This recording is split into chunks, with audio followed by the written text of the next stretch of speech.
Hello mga kakusina! Ako po ulit si Ate Angel ng Kusina ni Angel, and for today's video, gagawa na naman po tayo ng another dessert recipe na baka hindi mo pa nagagawa sa iyong kusina. Kaya't panoorin mo na ang buong video dahil madali lang po ito. So una, naglagay po tayo dyan nitong ating Menu Magic Leche Flan Jelly Powder. So ito po 24 grams na yan dyan. Kapag nailagay na natin yung ating jelly powder, tutunawin po natin yan sa 2 lata ng evaporated milk. So, ang gamit po natin dyan ay si Marie Evaporada. So, isang lata po neto ay meron na siyang 380 grams. Alam nyo naman si Marie, mura lang yan sa market. Pwede nyo na yung bilhin kasi po ito yung isa sa pinakamurang evap na nakita ko on market. After adding ng ating evaporated milk, pati ng ating jelly powder, haluin lang po muna natin to ng maigi hanggang sa makita po natin natunaw na yung ating jelly powder. And take note na hindi pa po nakabukas yung apoy sa ating kalan.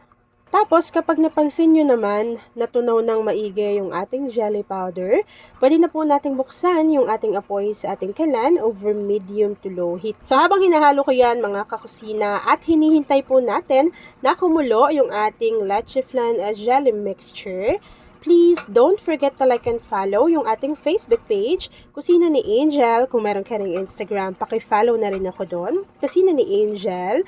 At kung gusto mong matuto pa ng mga iba pang mga recipes, o kaya naman gusto mong mag-share ng mga niluluto mo everyday, pwede kang sumali sa ating Facebook group. Andyan lang po yan sa ating Facebook page. And yung mga ginagamit ni ating Angel, for example, ayan, yung ating saucepan, yung ating leche flan jelly mixture, pwede po natin yung ilagay dyan, yung link, para doon na lang po kayo bumili kasi doon po legit yung mga inilalagay ko dahil dyan po ako namimili.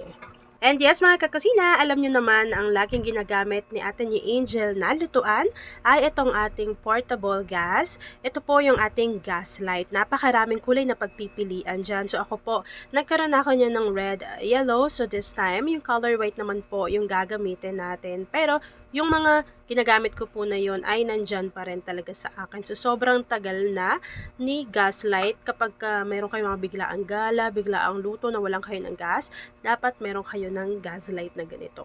At ayan na nga mga kakusina, kapag kumukulo na po yung ating leche flan jelly mixture, pwede na po nating i-off yung apoy sa ating kalan. At yan, so isasalin ko lang ito mga kakusina, tapos hihintayin ko lang po iyang mag-set at mag-firm. So, yung mismong pinagsasalinan ko, yung ating lagayan na yan, ito, sobrang tagal na sa akin yan. Ito na yung nag-set natin or ginawa natin kanina na leche flan jelly mixture. Tignan nyo naman, oh, kapag evaporated milk yung ginamit natin, ganyan yung kanyang itsura, para siyang leche flan na agad. So, ita-transfer lang natin to dito sa ating mixing bowl. And yung mixing bowl ko na yan, sobrang tagal na sa Ate Angel nyo yan. So, ilalagay ko dyan kung saan ko yan nabili.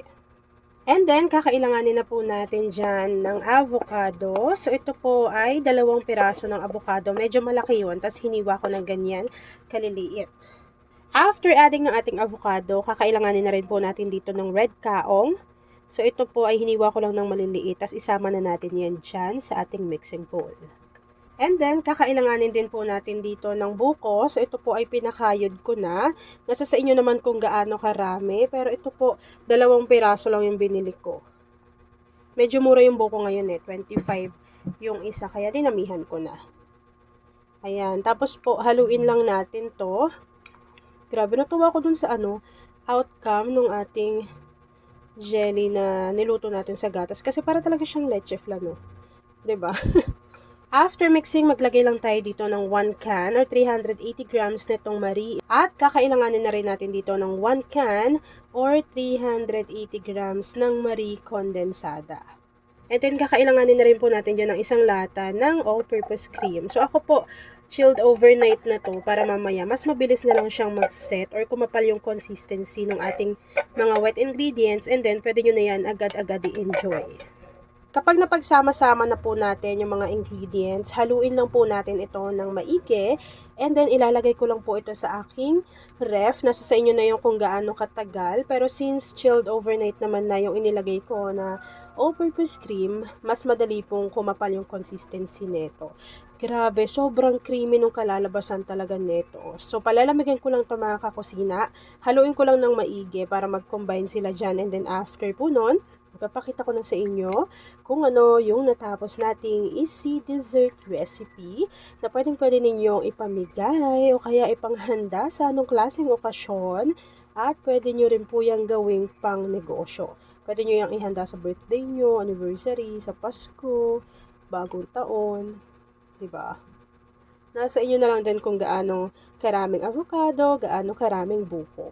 At ayan na nga mga kakusina, tapos na naman po ang ating easy and creamy dessert recipe na buko avocado salad. Kung nagustuhan mo yung ating video, please like and share this video. At kung hindi ka pa nakakapag-subscribe sa aking YouTube channel na Kusina ni Angel, please click subscribe button, click mo na yung notification bell, click all para lagi kang updated sa bawat ina-upload kong mga videos. At kung isa ka din sa avocado and buko lover, say hi Angel sa ating comment box section. Yun lang mga kakusina.